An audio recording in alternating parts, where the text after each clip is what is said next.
اما بعد فاعوذ باللہ من الشیطان الرجیم بسم اللہ الرحمن الرحیم. پڑھیے الصلاۃ والسلام علیک یا رسول اللہ وعلی آلک واصحابک یا حبیب اللہ. الصلاۃ والسلام علیک یا نبی اللہ وعلی آلک واصحابک یا نور اللہ. حکایت الصالحین نامی کتاب ہے اور اس میں ایک بڑا ہی ایمان افروز واقعہ موجود ہے جو آج میرے بیان کا موضوع بھی ہے. ذرا توجہ سے آپ سب نے بیان کو سننا ہے. حضرت ذوالنون مصری رحمۃ اللہ تعالی علیہ ایک روز نیل کے ساحل کی طرف تشریف لے گئے. اس وقت آپ بڑی گہری سوچ میں مگن تھے. اچانک آپ نے ایک بہت بڑے بچھو کو دیکھا کہ تیزی سے وہ ساحل کی طرف جا رہا ہے. آپ اس کی طرف متوجہ ہوئے کہ اتنا بڑا بچھو اور یہ پانی کی طرف کیوں جا رہا ہے. آپ بھی پیچھے پیچھے گئے تو آپ نے دیکھا کہ دریا میں سے ایک مینڈک نکلا اور وہ بچھو اس مینڈک پہ سوار ہو گیا اور مینڈک تیرنے لگ گیا. آپ حیران ہو گئے کہ یہ تو کوئی راز کی بات لگتی ہے. بچھو اور مینڈک کی دوستی تو نہیں ہوتی. یہ تو ایسا لگتا ہے کہ اس کے لیے سواری کا انتظام کیا گیا ہے اور یہ دریا پار کرانے کا نظام بنایا گیا ہے. آپ کو بڑا تجسس ہوا. آپ بھی دریا پار کر کے دوسری طرف پہنچ گئے. مینڈک نے کیا کیا, اس بچھو کو اگلے کنارے پر اتار دیا. اب بچھو پھر چلنے لگا. آپ پیچھے جانے لگے. حضرت ذوالنون مصری رحمۃ اللہ تعالی دیکھتے ہیں کہ تھوڑا آگے گئے تو ایک شخص زمین پر مدہوش پڑا ہوا ہے, بے ہوش. اس کے سینے پر ایک بہت بڑا اژدہا, بہت بڑا سانپ اسے ڈسنے کے لیے تیار ہے. اس بندے کو پتہ ہی نہیں وہ بے ہوش پڑا ہوا ہے, مگر اس بچھو نے رائٹ ٹائم اچانک وہاں پہنچ کر اس سانپ کو ڈنک مارا اور اس بندے کی حفاظت کا انتظام کیا. وہ سانپ وہیں پر مر گیا اور بچھو واپس چلا گیا. حضرت ذوالنون مصری حیران کہ مالک یہ تیرے عجب راز ہیں. اس بے ہوش بندے کو تو پتہ ہی نہیں ہے کہ اس کی حفاظت کے لیے تو نے انتظام کیا کیا ہے. لیکن حضرت ذوالنون مصری رحمۃ اللہ تعالی علیہ سب کہتے ہیں کہ میں سمجھ گیا کہ یہ بندہ ہے بہت بڑی چیز, اللہ کا بڑا نیک بندہ ہے کہ اس کی حفاظت کے لیے رب نے دوسرے علاقے سے بچھو بھیجا جس نے سانپ کو ڈسنے سے روک لیا, حالانکہ بندہ بے ہوش پڑا تھا. آپ نے سوچا کہ میں اس بندے کے پیری چوم لیتا ہوں, اتنا بڑا اللہ کا ولی ہے, بے ہوش ہے. وہ جیسے ہی قریب ہوئے نا تو آپ کو اس بندے کے منہ سے شراب کی بدبو آئی. آپ حیران ہو گئے کہ شرابی, گناہگار, اور اس کی حفاظت کا ایسا انتظام. اللہ اکبر. ابھی آپ پریشان ہی تھے کہ آپ کو غیب سے آواز آئی, اے ذوالنون حیران کیوں ہوتا ہے, یہ بھی ہمارا ہی بندہ ہے. اگر اللہ صرف نیکوں کی حفاظت فرمائے گا, اگر نیکوکاروں کی ہی رب حفاظت فرمائے گا, تو اے ذوالنون گناہگاروں کی حفاظت کون کرے گا. ہائے ہائے. حضرت ذوالنون نے جب یہ سنا تو آپ وجد میں آ گئے. آپ کی کیفیت ہی بدل گئی. اللہ اکبر. جب سورج غروب ہونے لگا, ساحل پر ٹھنڈی ٹھنڈی ہوا چلنے لگی, تو اب اس نوجوان کے جسم میں کچھ حرکت پیدا ہوئی. تھوڑی دیر بعد وہ ہوش میں آیا. حضرت ذوالنون اس کے قریب ہی بیٹھے تھے. آپ کو دیکھ کر شرمندہ ہوا. شرمندگی سے کہتا, حضور آپ ادھر کیسے؟ آپ اللہ کے ولی تھے, بڑے مشہور شخصیت تھے. وہ بندہ آپ کو پہچان گیا. تو آپ نے فرمایا پہلے یہ بتاؤ کہ تم کون ہو, میرے بارے میں چھوڑو. اس نے کہا حضرت آپ تو دیکھ ہی رہے ہیں میں شرابی آدمی ہوں. آپ نے فرمایا ذرا بائیں طرف دیکھو, اپنی ذرا قریب دیکھو. اس بندے نے دیکھا تو مرا ہوا بہت بڑا سانپ پڑا ہوا. حضرت ذوالنون مصری نے اب اس کو سارا واقعہ سنایا کہ میں تو کہیں اور تھا, میں نے ایک منظر دیکھا, بچھو اور مینڈک کے پیچھے ادھر آیا. اللہ نے تیری حفاظت کا کیسا انتظام کیا. تو رب کی نافرمانی کرتا ہے اور وہ مالک تیری حفاظت فرما رہا ہے. اللہ اکبر. جب اس شرابی نے یہ واقعہ سنا وہ زارو کتار رونے لگا. اور اس کے بعد اس نے جو ہے اس نے بڑا کمال کا جملہ کہا, اگر وہ ذات گناہ گاروں کو ایسا نوازتی ہے تو پھر نیکوں کو کیسا نوازتی ہوگی. جب اپنے نافرمانوں کو وہ ایسا نوازتا ہے تو اپنے فرما برداروں کو کیسا نوازتا ہوگا. یہ کہہ کر وہ شخص نے سارے گناہوں سے توبہ کی, اب مجاہدات کرنے لگا, اب عبادتیں کرنے لگا. ایک وقت ایسا آیا کہ اس بندے کا شمار اللہ کے مقبول بندوں میں ہونے لگ گیا, وہ بھی اللہ کا ولی بن گیا. پھر پیارے اسلامی بھائیوں, مدنی چینل کے ناظرین, یہ واقعہ ہم سب کے لیے بہت بڑا پیغام ہے. ہم اللہ کی نافرمانی کرتے ہیں اور روزانہ ہی کرتے ہیں, مگر وہ رب ہم سے نعمتوں کو روکتا نہیں ہے. وہ ہم سے اپنی نعمتوں کو نہیں روک رہا. ہمارا رزق بند نہیں ہو جاتا. دنیا کا کیا دستور ہے, یہاں کاروباری لوگ بھی بیٹھے ہیں, ہمارے پاس کوئی بندہ نوکری کرے, ہم اس کو کہیں بیٹا آپ کا کام یہ ہے کہ روزانہ جانا ہے, اپنے مارکیٹ سے وصولی کرنی ہے, اور یہ موٹر سائیکل میں آپ کو دیتا ہوں کیونکہ آپ کو روز جانا ہے, سفر کے لیے آپ کو موٹر سائیکل دیتا ہوں. بڑا مینیجر بن جاتا ہے, لوگ گاڑی دیتے ہیں, ٹھیک ہے. اچھا, اب وہ سیٹ جو ہے وہ دیکھے کہ یہ جاتے کہیں نہیں ہے, سارا دن ادھر ہی بیٹھا رہتا ہے, 1 دن 2 دن 15 دن 1 مہینہ, پھر وہ کیا کہے گا, بھائی یا تو وصولی کرنے جاؤ یا ورنہ میری موٹر سائیکل واپس کرو. فائدہ کیا تمہیں موٹر سائیکل دینے کا؟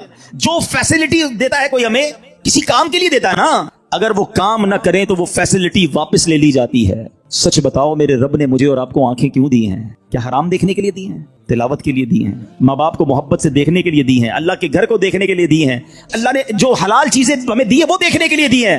کبھی ایسا ہوا کہ ہم حرام دیکھیں اور اندھے ہو جائیں, یار میری آج آنکھیں بند ہو گئی, کیوں؟ بس وہ حرام دیکھ لیا تھا. نہیں, ہم گناہ کر رہے ہیں, وہ نعمتیں نہیں روک رہا ہے. یہ ہاتھ اس لیے نہیں دیے کہ اس سے حرام کام کیے جائیں, اس سے ظلم کیا جائے, مگر یہ ہاتھ حرام کی طرف اٹھتے ہیں, رب ہاتھ واپس نہیں لیتا. پیر گناہ کی طرف جائیں تو لنگڑے ہو جانے چاہیے تھے ہم, کہ بندہ کہے یار آج پیر نہیں چل رہے، کیوں یار وہ کل میں جوا کھانے گیا تھا، میں شراب کھانے گیا، میں سنیما گیا، اللہ کی نافرمانی کے لیے چلا تھا، میرے رب نے پیر واپس لے لیے۔ اصول تو یہ بندہ ہے، مگر اس کی شان دیکھو کہ ہم روز نافرمانی کرتے ہیں، وہ ہمیں رزق دے رہا ہے، عزت بھی دے رہا ہے، آزاد بھی سلامت ہیں، تک اللہ کو ناراض کریں گے، کب تک اس رب سے دور رہیں گے؟ وہ ایسا کریم ہے، دنیا میں کسی کی بات نہ مانو، وہ نوکری سے نکال دیتا ہے، مگر رب ایسا کریم ہے کہ بندہ اگر جب اس کی بات ماننے لگ جائے نا، ایک بار دل سے توبہ کر لے، وہ اس کے سارے گناہ بھی معاف کر دیتا۔ اللہ اکبر۔ اے میرے پیارے اسلامی بھائیو، یہ ہے میرا مالک جو ہمارے عیب چھپاتا ہے۔ ہم اکیلے میں گناہ کرتے ہیں، وہ بتاتا نہیں کسی کو، ورنہ وہ چاہے تو ہم سب کے عیب کھل جائیں۔ جو لوگ ہمیں عزت سے دیکھتے ہیں، جو محبت سے ملتے ہیں، جو ہمیں بڑے نیک سمجھتے ہیں، اللہ تو جانتا ہے نا ہماری حالت کیا ہے۔ پنجابی شاعر کہتا ہے نا، دنیا والوں کو پتہ چل جائے نا ہمارا ایک عیب، ایک فوراً میسج چلائیں گے، پتہ چلا اس نے یہ کیا ہے، ہاں ماں باپ بھی گھر سے نکال دیں گے۔ میرا مالک کیسا کریم ہے، اسے معلوم ہے ہم کتنے برے ہیں، مگر وہ رحم کرنے والا ہے، وہ کرم کرنے والا ہے، ہم پھر بھی اس سے دوستی نہیں کرتے، ہم پھر بھی اسے ناراض کرتے ہیں۔ پیارے اسلامی بھائیوں، کب تک ہم گناہ کرتے رہیں گے، کب تک اللہ کو ناراض کرتے رہیں گے؟ اگر وہ مالک ناراض ہو گیا تو برباد ہو جائیں گے۔ اس کی رحمت چاہتی ہے کہ میں اور آپ بخشے جائیں، مگر ہم ہیں کہ یا تو توبہ نہیں کرتے، اور توبہ کرتے ہیں تو پھر اس پر قائم نہیں رہتے۔ حالانکہ نبی پاک علیہ الصلوۃ والسلام کی کیسی کیسی حدیثیں ہیں کہ جو توبہ کرتا ہے اللہ اس سے کتنا راضی ہوتا ہے۔ آئیے حدیث پاک سنانے سے پہلے میں آپ کو قرآن پاک کی آیت سناتا ہوں۔ اللہ کریم قرآن مجید میں ارشاد فرماتا ہے، سورہ بقرہ میں دوسرے پارے آیت نمبر 222 میں ارشاد فرماتا ہے، ان اللہ یحب التوابین، بے شک اللہ پسند کرتا ہے بہت توبہ کرنے والوں کو۔ اور اللہ جب توبہ قبول کرتا ہے نا تو سنو کیسا کریم ہے۔ دنیا میں اگر ہمارا کوئی جرم ہو جائے نا، کوئی خطا ہو جائے، مثال کے طور پہ کسی کی پولیس میں کوئی رپورٹ درج کر دی جائے، تو جب بھی آپ کسی کا ریکارڈ نکالتے ہیں نا، بے شک وہ مقدمہ ختم بھی ہو گیا ہو، یا سزا ہو گئی ہو، یا سلو ہو گئی ہو، لیکن جب آپ بندے کا کریکٹر سرٹیفکیٹ نکالتے ہیں تو اس کا وہ جرم آ جاتا ہے کہ اس نے 10 سال پہلے یہ غلطی کی تھی، 15 سال پہلے اس پر یہ مقدمہ ہوا تھا۔ نہ لوگ بھولتے ہیں، نہ دنیا بھولتی ہے، مگر دیکھو میرے رب کی شان کیسی ہے کہ اللہ ایسا کریم ہے، قرآن میں فرماتا ہے کہ جب اللہ توبہ قبول کرتا ہے تو صرف گناہ معاف نہیں فرماتا، گناہوں کو نیکیوں سے بدل دیتا ہے۔ ہاں، جتنے گناہ ہیں نا وہ سارے نیکیوں میں بدل دیے جاتے ہیں۔ اللہ کریم قرآن مجید میں ارشاد فرماتا ہے، مگر جو توبہ کرے اور ایمان لائے اور اچھا کام کرے تو ایسوں کی برائیوں کو اللہ بھلائیوں سے بدل دے گا، اور اللہ بخشنے والا مہربان ہے۔ ارے میرے رب کی رحمت تو دیکھو کہ جب بندہ سچے دل سے توبہ کرتا ہے اس کی عطائیں کیسی ہیں، سبحان اللہ سبحان اللہ۔ اللہ کے حبیب صلی اللہ تعالی علیہ وسلم کی میں آپ کو حدیث سناتا ہوں کہ رب کریم کس طرح توبہ کرنے والوں پر مہربانی فرماتا ہے۔ اللہ کے حبیب علیہ الصلوۃ والسلام فرماتے ہیں، جب بندہ اپنے گناہوں سے توبہ کرتا ہے تو اللہ عز و جل لکھنے والے فرشتوں کے پاس سے اس کے گناہ بھلا دیتا ہے، اس کے اعضاء، اس کے بدن کے جو پارٹس ہیں ان کو بھی بھلا دیتا ہے، اور اس زمین پر بھی نشان مٹا دیتا ہے جہاں اس نے گناہ کیے ہوتے ہیں، یہاں تک کہ جب بندہ قیامت کے دن اللہ سے ملے گا تو اس کے گناہ پر کوئی گواہ نہیں ہوگا۔ حالانکہ خود رب نے فرمایا قرآن میں کہ وہ دن آئے گا، ارے پڑھی ہے نا یاسین شریف، اس میں اللہ فرما رہا ہے وہ دن ہوگا جب منہ پر مہر لگا دی جائے گی، ہاتھ کلام کریں گے، پیر بتائیں گے کیا گناہ کیے تھے، کدھر گئے تھے۔ اگر توبہ نہیں کرو گے تو پھر بچ نہیں پائیں گے، لیکن اگر توبہ کر لیتے ہیں، اللہ سے دوستی کر لیتے ہیں، اللہ کو راضی کر لیتے ہیں، تو وہ ایسا کریم ہے کہ وہ پچھلے سارے گناہوں کو معاف کر دیتا ہے۔ ہم پھر کیوں اللہ کی نافرمانی کریں؟ ارے دنیا کا دستور کیا ہے، کوئی ہمارے ساتھ بھلائی کرتا ہے، ہم کیا کہتے ہیں، نہیں یار اس کو ناراض نہیں کرنا ہے، اس نے مجھے نوکری دلائی تھی، اس کو ناراض نہیں کرنا ہے، اس نے مجھے قرضہ دیا تھا، نہیں یار اس کو تو بالکل بھی ناراض نہیں کرنا ہے، مشکل وقت میں میرے کام آیا تھا۔ دنیا میں ایک کوئی احسان کر دے، تم کہتے ہو وہ ناراض نہیں ہونا چاہیے۔ جو صبح و شام رب احسان کر رہا ہے اس کی ناراضگی کا کوئی خوف نہیں کہ وہ ناراض نہ ہو جائے، میرا مالک مجھ سے ناراض نہ ہو جائے۔ سنو توبہ کرنے والے کس قدر اللہ کو پسند ہیں۔ اللہ کے حبیب علیہ الصلوۃ والسلام فرماتے ہیں، ابن ماجہ کی حدیث ہے، کل بنی آدم خطاء، آقا فرماتے ہیں سارے انسان خطا کار ہیں، غلطیاں تو سب سے ہو جاتی ہیں، مگر فرمایا وخیر الخطائین التوابون، فرمایا خطا کاروں میں بہتر وہ ہیں جو توبہ کر لیتے ہیں، غلطی ہوتی ہے تو معافی مانگ لیتے ہیں، سر کو جھکا لیتے ہیں، اللہ سے عرض کرتے مولا آئندہ نہیں کروں گا، اور اس کی بارگاہ میں ندامت کا اظہار کرتے ہیں۔ ایک اور جگہ میرے آقا علیہ الصلوۃ والسلام فرماتے ہیں، تم سب میں بہترین وہ ہیں جو فتنوں میں مبتلا ہو اور توبہ کرتا ہو، یعنی اگر گناہ ہو جائے فوراً معافی مانگ لے۔ اچھا ہمارے کچھ لوگوں کا توبہ کا اسٹائل بھی بڑا عجیب ہے، توبہ توبہ استغفر اللہ، گالوں پہ چپت لگا لی مگر کوئی شرمندگی نہیں ہے۔ ارے ایسی توبہ تو خود توبہ کی محتاج ہے۔ توبہ دل سے ہوتی ہے، توبہ شرم کے ساتھ ہوتی ہے، توبہ ندامت کے ساتھ ہوتی ہے، اور جب ندامت کے ساتھ بس ایک لمحے کی توبہ ہونا، اللہ پچھلے سارے گناہ معاف کر دیتا ہے۔ صرف معاف نہیں فرمائے گا، وہ تمہارے گناہوں کو بھی نیکیوں سے بدل دے گا۔ اب ہم توبہ میں کیوں تاخیر کریں, کیوں اس سے دوستی نہ کر لیں؟ اے میرے پیارے اسلامی بھائیوں, توبہ کی تو کیا شان ہے. آؤ میں اللہ کی رحمت کا ایک اور واقعہ سناتا ہوں. مکاشفۃ القلوب میں امام غزالی علیہ رحمت اللہ الوالی نے یہ واقعہ لکھا. بنی اسرائیل میں ایک نوجوان تھا, 20 سال تک تو اس نے اللہ کی خوب عبادت کی, پھر اگلے 20 سال اس نے اللہ کی بہت نافرمانی کی. پھر آئینہ دیکھا تو داڑھی کے بال سفید ہو گئے تھے. پھر وہ غم زدہ ہو گیا اور کہنے لگا, اے میرے خدا, میں نے 20 سال تک تیری عبادت کی, 20 سال تک میں نے تیری نافرمانی کی, اب میں تیری طرف آؤں گا تو میری توبہ قبول ہو جائے گی, یا اللہ تو مجھے معاف کر دے گا. اس نے کسی کہنے والے کی آواز سنی, تم نے ہم سے محبت کی, ہم نے تم سے محبت کی, پھر تو نے ہمیں چھوڑ دیا, ہم نے بھی تجھے چھوڑ دیا, تو نے ہماری نافرمانی کی, ہم نے تمہیں مہلت دی, اور اگر اب تو توبہ کر کے ہماری طرف آئے گا تو ہم تیری توبہ قبول کر لیں گے. یہ ہے اس کی رحمت. اے میرے پیارے اسلامی بھائیوں, اب ہم کیوں نہ رب سے محبت کریں, کیوں نہ ہم اللہ سے پیار کریں, اور کیوں نہ سچی توبہ کر لیں. ہمارے آس پاس سے لوگ اٹھ رہے ہیں, میری بھی باری آنے والی ہے, آپ کی بھی باری آنے والی ہے. ہم کس انتظار میں ہیں, شیطان کے کس وار میں ہیں, ہم توبہ میں تاخیر کیوں کر رہے ہیں؟ ارے کب اللہ کو راضی کریں گے, کب تک اللہ کو ناراض کرتے رہیں گے, کب تک نمازیں قضا ہوتی رہیں گی, کب تک آنکھیں حرام دیکھتی رہیں گی, کب تک میرے اور آپ کے کان حرام سنتے رہیں گے؟ اے حرام کمانے والے, کب تک حرام کماتا رہے گا؟ بدکاری کرنے والا, بے حیائی کرنے والا, نام محرم لڑکیوں اور عورتوں سے دوستیاں کرنے والا, سوچے کب تک تم یہ گلچھڑے اڑا لو گے؟ جوا کھیلنے والا سوچے کب تک میں یہ کام کر لوں گا؟ ارے اچانک یہ اعلان ہوگا کہ فلاں کا انتقال ہو گیا ہے, ہمارے ہی دوست ہمیں کاندھوں پر اٹھائیں گے, ہمیں قبر میں ڈال کر آ جائیں گے. یہ دوست جو آج تھوڑی سی ہماری گھبراہٹ پر ہمارے ساتھ کھڑے ہو جاتے ہیں, پتہ ہے جب قبر میں اتاریں گے نا تو لوگ کہہ رہے ہوں گے ذرا صحیح طریقے سے مٹی ڈالو, کوئی سوراخ باقی نہ بچ جائے. ہوا بھی نہیں چھوڑیں گے, ایک سوراخ بھی نہیں چھوڑیں گے, مجھے اور آپ کو تنہا قبر میں چھوڑ کر آ جائیں گے. پھر کیا ہوگا؟ میرے اور آپ کے پاس کیا بچے گا؟ یہ مال, یہ دولت, یہ گاڑی, یہ گھر, یہ شہرت, سب کچھ پیچھے رہ جائے گا. اب ہمارے ساتھ قبر میں ہوں گے ہمارے اعمال. اور دیکھو اگر اللہ ناراض ہوا نا, اللہ ناراض ہوا تو مارے جائیں گے, پھر تو قبر جہنم کا گھڑا بن جائے گی. اسی لیے میں آج یہ عرض کرنے آیا ہوں کہ جلدی جلدی اپنے رب کو راضی کر لو. وہ کیسا کریم ہے, بلکہ اس کی رحمت چاہتی یہی ہے کہ میرے بندے بخشے جائیں, میرے بندے معافی مانگ لیں, میرے بندے رجوع کر لیں. مگر یہ بندہ ہے جو رجوع نہیں کر رہا, یہ بندہ ہے جو اس سے دوستی نہیں کر رہا. خدا را میں آج کے بعد اللہ کے فرما بردار بندوں میں شامل ہو جاؤں. سنو وہ کیسا کریم ہے.